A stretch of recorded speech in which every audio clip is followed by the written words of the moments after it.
and welcome to another episode of Internet Reacts, where today we go over the absolute train wreck that was last night's Eagles game. A thumping loss to the Seahawks where the offense was non-existent. A lot of the controversy, a lot of the anger and the anguish concerned one man and one man only, and that's Doug Pederson. If you're new to this series, you don't know what's going on, buckle up because it is going to be a roller coaster. What we do every week is scan for your very best reactions to the game. I ask on Twitter, at Liam Jenkins PSN, and in our Eagles group chat, which is now nearing 600 people. The way to get involved in that, there's a link in the description below. It is on the Flick Sports app. It's absolutely free to download. Giveaways, prizes, there's a bursting community and a lot to talk about this week as well. So if you want to be part of that, make sure you check it in the link below. But now for the fun stuff though, because each and every week I gather these clips and memes and reactions together. Some of them are just a bit more outlandish than the others, and they deserve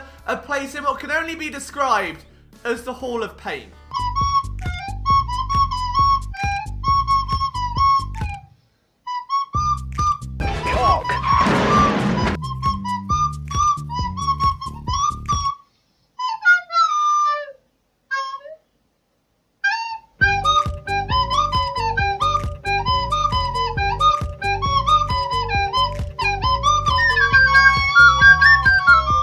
Mayberry says the Eagles seem to play just good enough to lose every game by one score. I honestly don't know if it's good that they don't get blown out or if that's just a hallmark of a bad team always finding a way to lose. And when you put it like that, it makes me want to cry that little bit more. Because frankly, the Eagles had no shot being in that game. They had no shot whatsoever. The fact they had -4 yards for a bulk of that first quarter is disgraceful against the 32nd ranked pass defense. Bear in mind, the Denver Broncos, who had me at quarterback, ended up putting up more yards than that against the Saints, who were the 3rd ranked defense.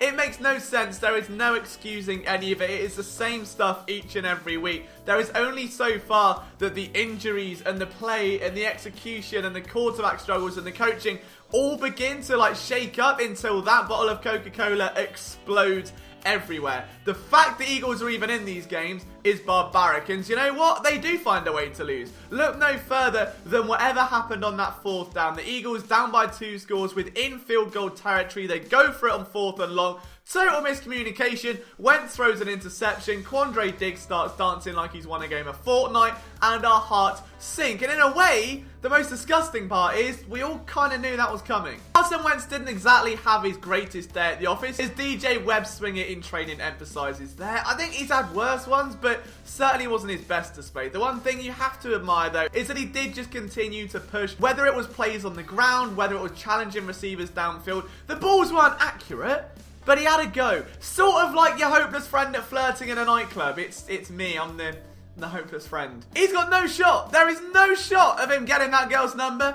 but he took the shot, and that kind of has to be respected. Sweller says, I've realised that I completely understand Carson Wentz will be better speech every week. Every week, I look at my gut the same way and think I'll be better, but here I am the next week facing the same shame all over again.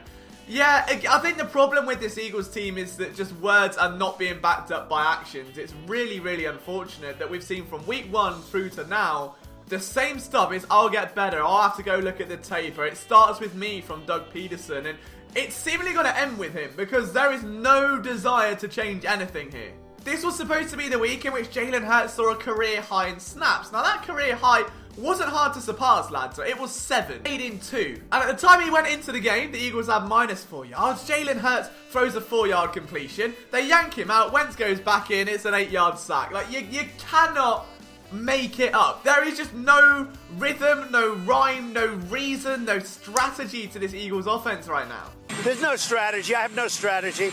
There's zero strategy. I think this meme's got a point though with Gordon Ramsay. Carson Wentz does get a lot of criticism. Is it warranted though?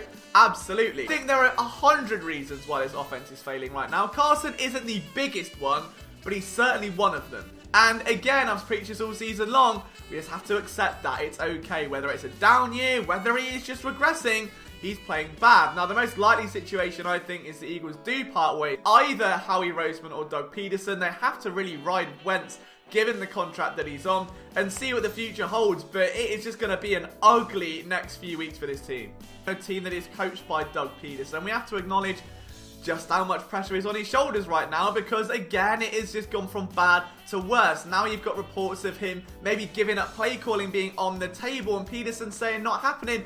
And he's kind of right to, as horrible as that is, because he knows if he gives up play calling, that's it. That's job done. If Juice Staley goes out onto that field, coaches up a run-first offense that ends up scoring points and winning a game, there's no reason to keep Doug Pederson. His job is done. So Pederson either fixes this ship or it's a Titanic and he is bringing it down with him. There is no in-between right now until someone above him goes over him and says, you're not calling plays anymore, we're giving it to Marty or Rich or Deuce or whoever. I'd assume it's Juice, given that he's already the assistant head coach, but it's just ugly. Eat shit, Doug Pederson, okay? Eat shit. That was unbelievable.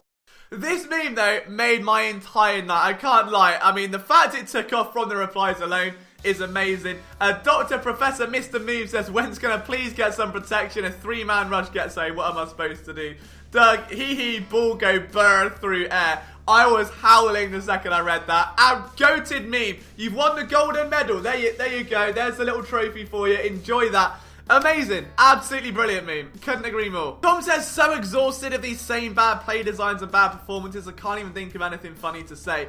Kiri shares the same mentality of leave me alone to die. And do you know what?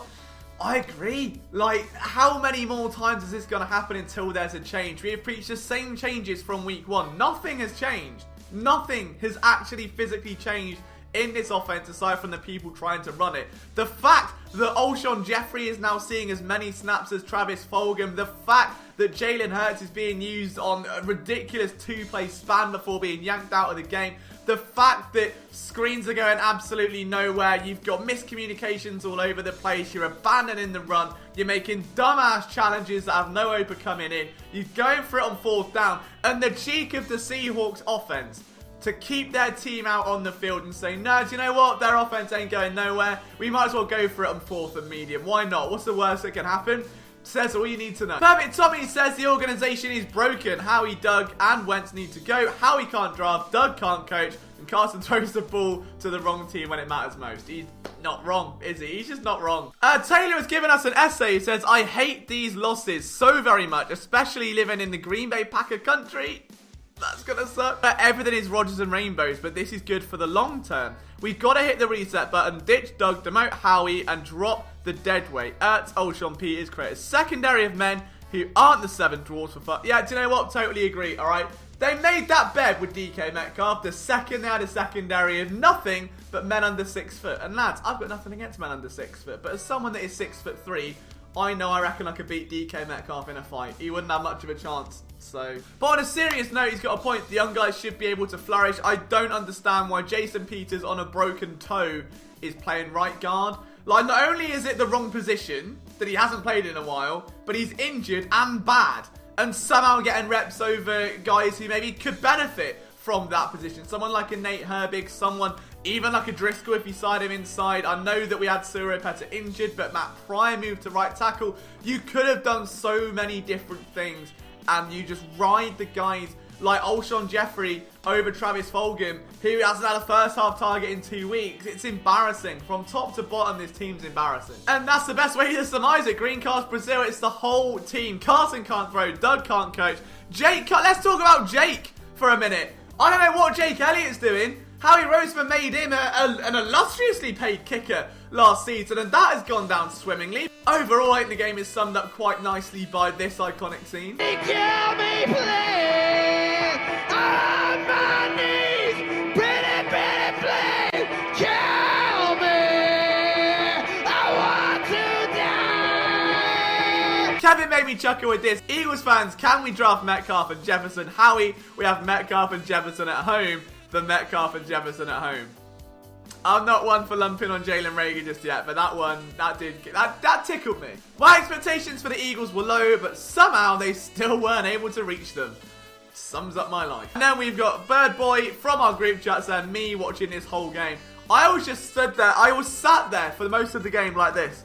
No word of a lie. There was no comfort, no enjoyment, no happiness, no positive emotion expressed while watching that game. Even when they scored the touchdown, that whole drive was excruciating. We move on, guys. There's a lot to look forward to, like a loss to Green Bay and whatever comes after that. So stay tuned. If you do enjoy this video, do make sure to leave a like, hit that subscribe button if you're new around the channel. From myself, Liam Jenkins, I hope to see you in our Flick Sports group chat. I'll see you soon.